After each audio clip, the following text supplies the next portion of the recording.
সব জানতে পেরে কুসুমকে বউ হিসেবে মেনে বরণ করে নিল ইন্দ্রাণী। হ্যাঁ বন্ধুরা, আমরা এমনটা দেখতে পাবো কুসুম ধারাবাহিকের আগামী পর্বগুলোতে। বিস্তারিত জানতে ভিডিওতে লাইক দিয়ে শেষ পর্যন্ত দেখতে থাকুন। আয়ুষ্মানের বিয়ের জন্য পাত্রীপক্ষ এসেছে গাঙ্গুলি বাড়িতে। তা দেখে ঈশান বলে ওঠে, মা, ওনারা এসে গেছেন। এরপর দেখা যায় পাত্রীর মা ও বাবাকে ইন্দ্রাণী গাঙ্গুলি ওয়েলকাম করে আর সোফায় বসতে বলে। আর আয়ুষ্মানের সাথে আলাপ করিয়ে দিয়ে ইন্দ্রাণী বলে, আমার বড় ছেলে আয়ুষ্মান, ওর জন্যই পাত্রী খুঁজছি।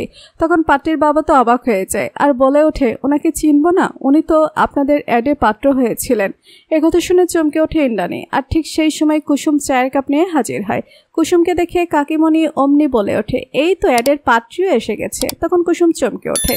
এরপর দেখা যায় তাদের কথাবার্তা চলাকালীন হঠাৎই আয়ুষ্মানের বাবা বলে ওঠে, আমরা কিন্তু আজই বিয়ের তারিখটা পাকা করব।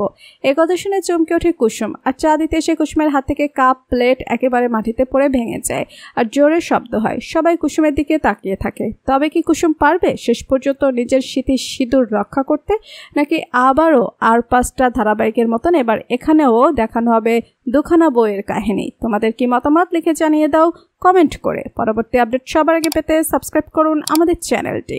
ধন্যবাদ।